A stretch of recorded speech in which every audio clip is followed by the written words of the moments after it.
Good day, sir. We are the group 2 and we're gonna tackle the characteristic of culture. Culture is learned. The first essential characteristic of culture is learned. So, ang first characteristic ng culture is learned. Culture is learned behavior.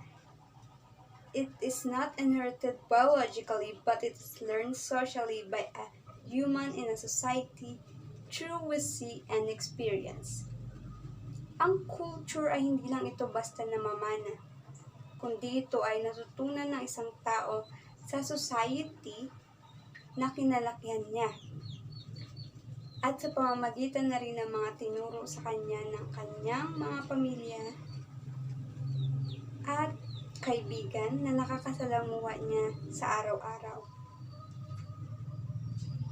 The process of transmitting culture from one generation to the next is called enculturation. Ang tawag sa proseso ng pag-transmit ng culture sa isang generation through the next generation ay tinatawag na enculturation. The enculturation is process by which an individual learns the traditional content of a culture and the practices and values. Ang enculturation ay proseso na kung saan natututo ang isang tao o individual ng isang kultura galing sa kanyang pamilya tulad ng pagbibigay galang sa mga kakatanda at pagsunod sa mga values at practices.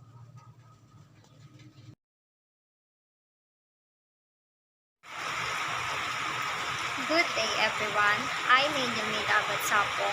My topic is all about culture is dynamic. When it comes to our mind, what is culture is dynamic?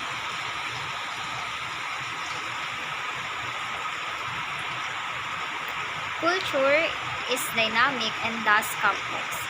Culture is fluid rather than static, which means that culture changes all the time, every day, in subtle and tangible ways. Because humans communicate and express their cultural system in a variety of ways, it can be hard to pinpoint exactly what cultural dynamics are at play. Consider, for example, a conversation about a person's attitude or feelings.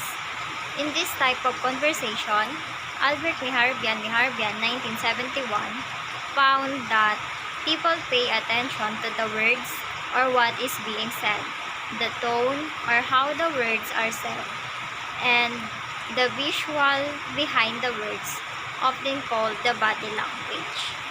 All of these are aspects of culture that are interpreted differently depending on the cultural context. Add multiple layers of culture to the conversation, such as time, power and authority, emotion, age, gender, religion, nationality, and even previous intercultural interactions and communication at a cross-cultural level becomes complex and hard to manage. So, I have one example. Example of the dynamism of cultures. Abby is the director of marketing for a social services agency. She provides feedback to one of her managers about how to improve services. Abby sits behind a large executive desk and leaning forward. The employee sits with her arms crossed, leaning away from Abby.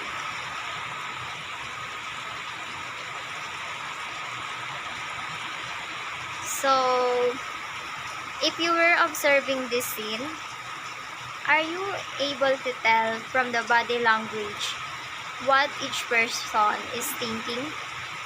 Why or why not? What cultural factors might be present? So, in the example, Abby's body language can be interpreted as any of the following, which is eager to assist or help, intensely interested in what the employee has to say, aggressive and wanting more information or needing deeper engagement in the conversation. Her employee's body language could mean any of the following, such as protective, suspicious, not caring, or relaxed. So, I hope you understand my topic. That's all. Thank you.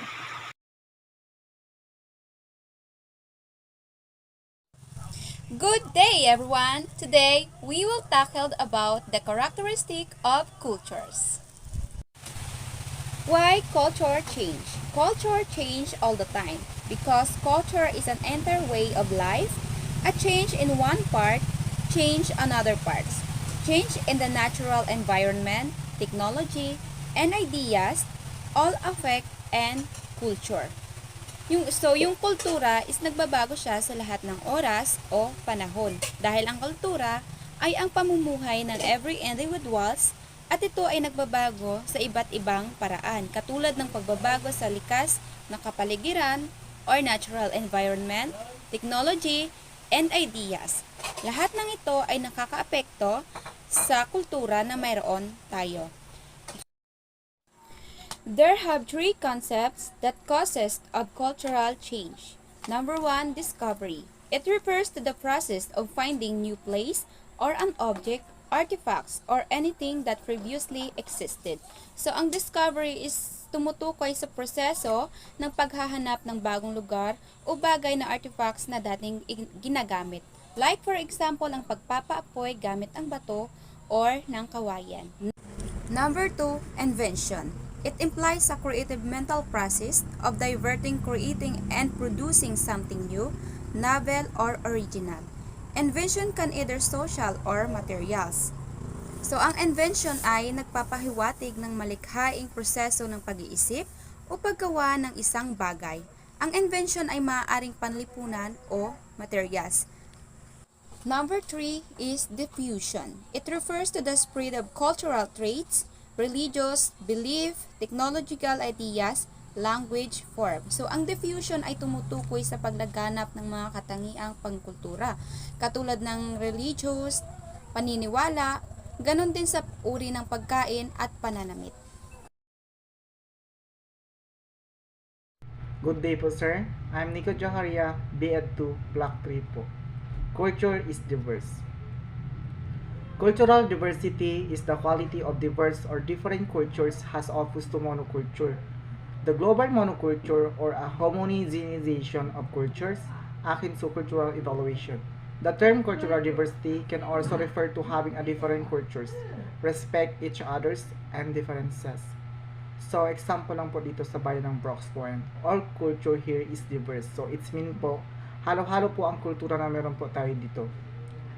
We have a lot of culture here like Muslim cultures, kulturang Koyunin, Palawan, and despite of our different culture, nanatili pa rin ang respeto sa bawat kultura. The essence of cultural diversity is to stop to discrimination. So, the next characteristic of culture is ideational culture. So, ang ideational culture po ay isang uri ng culture na kung saan ito ay inaasahang sundin ng mga mamamayan sa loob ng isang society. For example, sa isang society is may mga bagay o culture o mga inaasahang dapat sundin o dapat hindi nila ginagawa sa loob ng isang society. For example, no lies, no cheat, or no stealing. Ito ay inaasahang sundin ng bawat mamamayan sa loob ng isang society. So, includes the values, norms, and beliefs that the society aspires to achieve. Kapag sinabi pong ideational, ito yung mga bagay-bagay na nais nilang makamit sa loob ng isang society. So, inaasahan po itong sundin ng bawat individual sapagkat sila ang sumisimbolo ng kanilang society.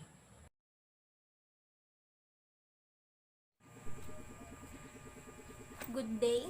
Now, I'm going to tackle one of the characteristics of culture, which is culture is cumulative.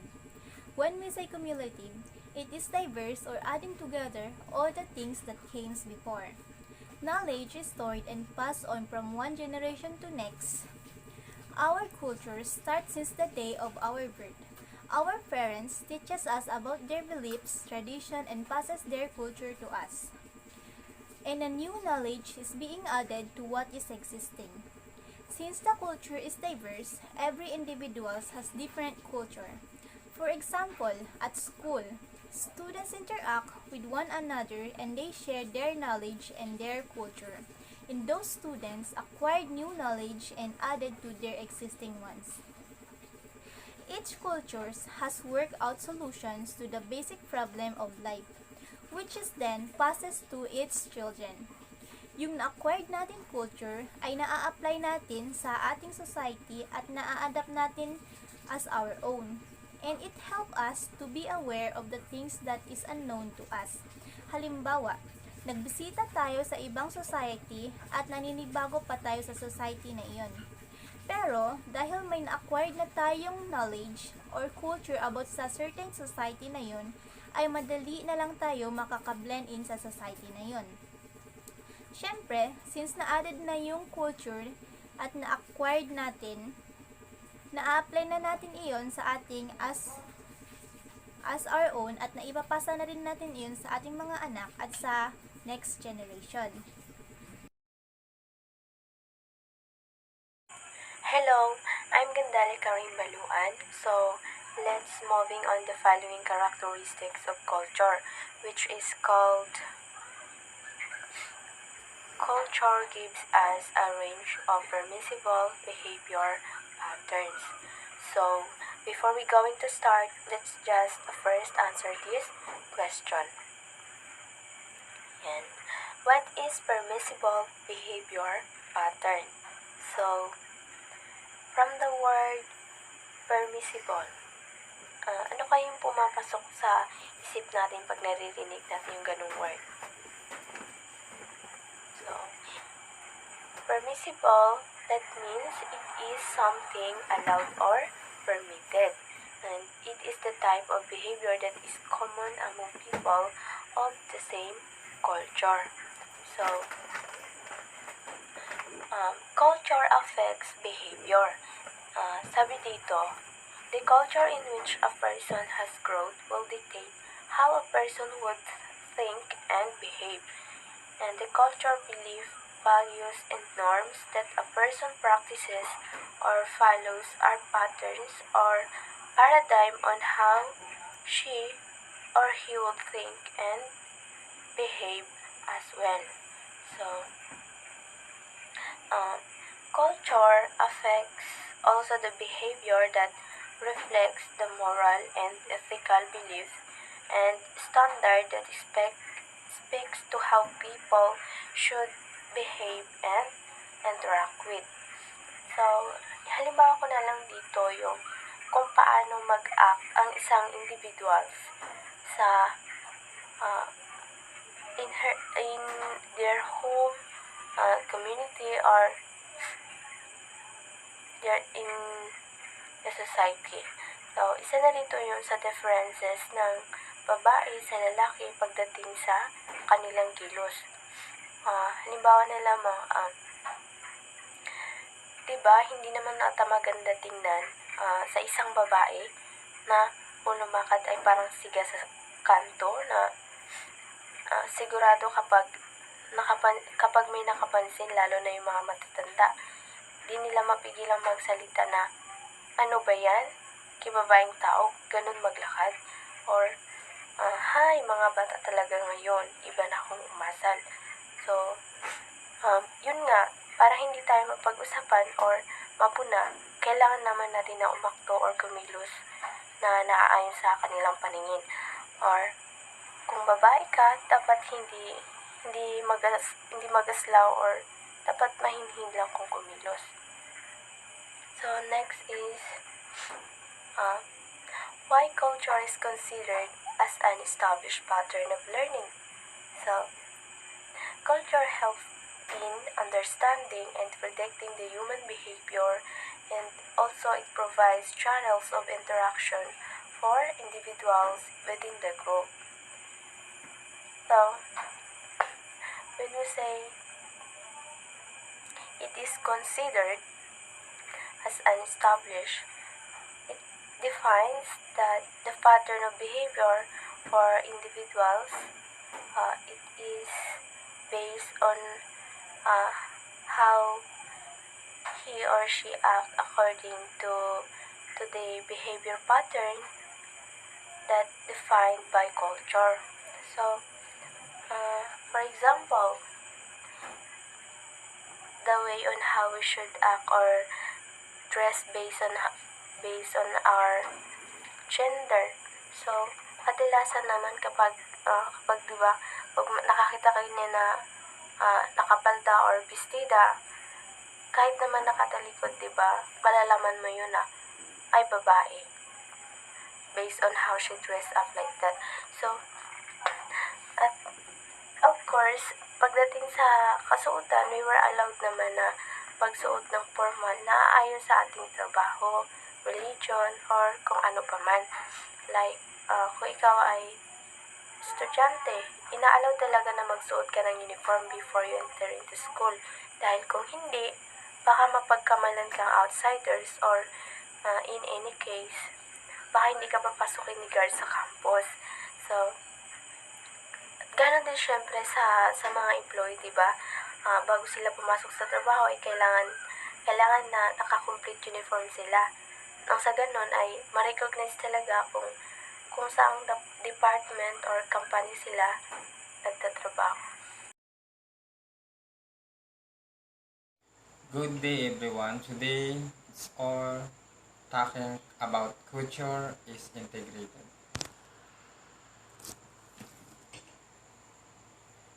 Culture integrated all of an culture function as an integrated whole, a change in one part of a culture. Usually, you will accept other part of degree of harmony is necessary in any properly functioning culture, but complete harmony is not required. For example, costume, law, dress, social standards, and traditions.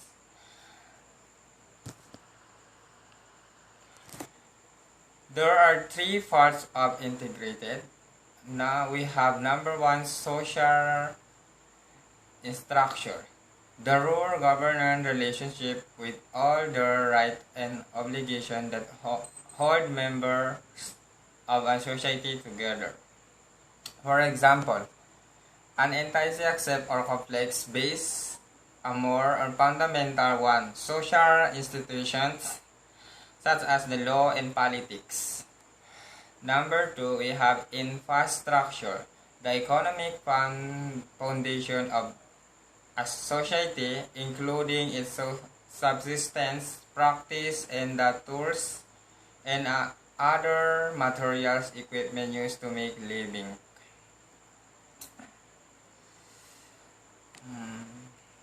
Like for example, organization consists of the basic qualities such as transport, communication power, supplies, and wording.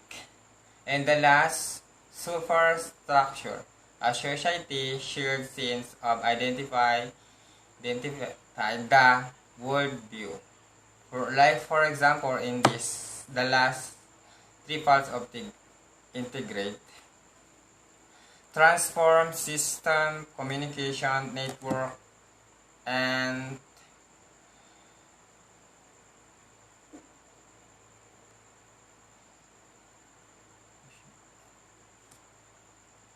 etc.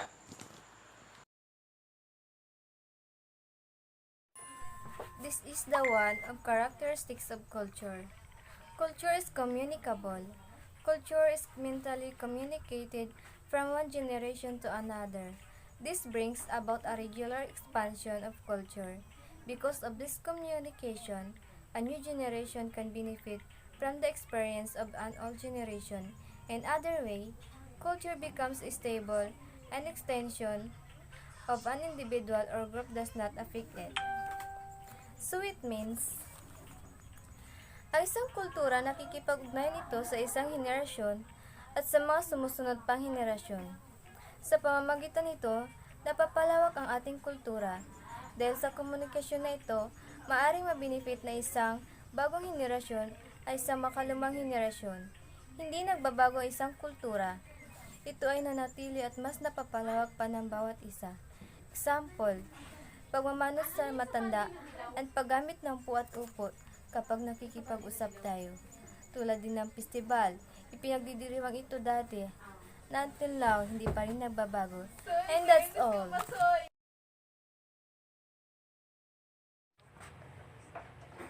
So the next is culture idealistic. Culture includes ideals, behavior patterns, or role according to which the member of society try to behave. These ideals, standard, or patterns are accepted by society. For example, gusto mong lumipat sa isang society, we know naman na every society has a rule and regulation. But, what do you do? Para maging bilong ka, syempre, kailangan nating alamin kung ano ang mga rules or pattern ng isang community at para na rin makasabay sa pamumuhay. Good day everyone, and especially to you, sir. I just want to thank the previous reporter for the topic that they've discussed, and the topic that I will discuss is also part of the characteristic of a culture, and it's about culture is abstract. It is the background of every human communication. Culture is the shared ways of doing and thinking. So when we say culture, ito po yung paano tayo makahalubilo sa iba, or culture is the way we live or the way of living.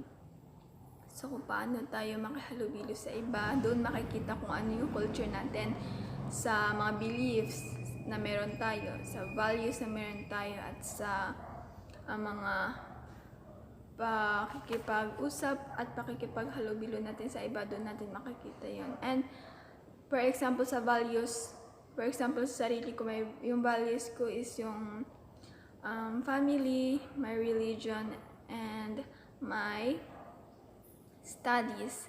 So, for example po, yun yung aking values. Kasi diba pag sinabi natin values, kung ano yung importante sa atin, o kung ano yung binibigyan natin ng importance sa ating buhay. Yun. And sa beliefs naman, meron tayong kanya-kanyang beliefs din, diba? Mapapansin din natin kapag mag-uusap-usap tayo ng ating mga kaibigan, may sarili-sarili tayo at kanya-kanya tayong mga beliefs. And there are degrees of visibility of cultural behavior, ranging from the regularized activities of persons to their internal reasons for so doing. In other words, we cannot see culture as such, we can only see human behavior. Hindi natin daw po nakikita yung culture ng isang tao, kundi nakikita natin yon sa kanilang mga behavior. Mapapansin din po natin yan kapag, di ba, nag-uusap-usap tayo. Mapapansin natin na yung kasama natin magalang, yung isa naman is medyo tahimik, medyo funny, ganon. For example nun, at mapapansin talaga natin yung mga behavior nila. May kanya-kanya tayong behavior. Ibig sabihin, may kanya-kanya tayong culture. Kung ano yung mga beliefs natin, kung ano yung mga pananalita natin, is yun. We have our own culture. Hindi naman tayo magkakapareho ng mga behavior. Mapapansin talaga natin yan kapag nakahalubilo tayo sa mga friends natin. Mapapansin natin na may kanya-kanya talaga tayong culture. And culture is an abstraction, or more specifically, an abstraction from behavior. Ang culture is abstract is about talaga siya sa behavior ng isang tao, kung paano siya makahalubilo sa iba, kung paano niya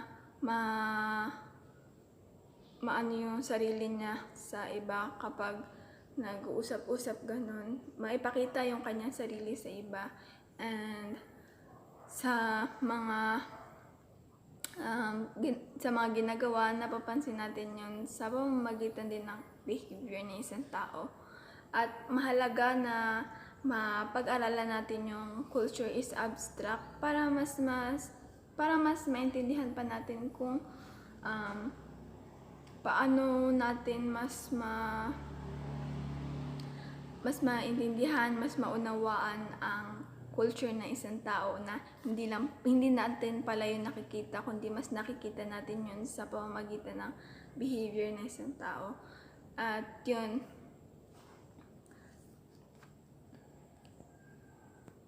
so that's for the lesson or the discussion that I will share to you, to all of you, and it is culture is abstract. And thank you for listening po. God bless us. Good day everyone, my name is Janine Di Amado. My topic is all about culture is symbols. When you hear culture is symbols, what comes in your mind? So here. Culture is symbols. A symbol is something that stands for something else. Symbols vary across culturally and are arbitrary. They only have meaning when people in a culture agree in their use. According to this, culture is symbol or symbols is something that has value or meaning. And also, these are the things that carry meaning to the people who share culture. As a matter of fact, culture symbols represent or celebrate their distinctive qualities to define and express their national identity. So here are the best example of culture is a symbol. First is language, and the second is money and art, and so on. But take note of this. Language is the most important symbolic component of a culture. That's all, and I hope you learned something. Good day, sir. Now, I will be going to continue on discussing another characteristics of culture, which is culture is shared. As we all know that culture is a way of living. When we say culture, it is not something that individual alone can possess. In sociological sense, it is shared. So therefore, culture is something shared. Like for example, people of a society share all customs, traditions, beliefs, ideas, values, morals, norms. These are all shared by a man in a social situation. That is why culture is shared by a group of people, because we share culture with other members of our group. We are able to act in socially appropriate ways and predict how others will act. And these beliefs and practices are adopted by all equally. Another here is said that culture is shared. People living together in a society share culture. For example, almost all people living in the United States share the English language, dress in similar styles, eat many of the same foods, celebrate many of the same holidays. So these are all examples of culture is shared. And as of today, shared culture is more and more prevailing because of globalization and technological development. And that would be all for Culture is Shared. Thank you for listening.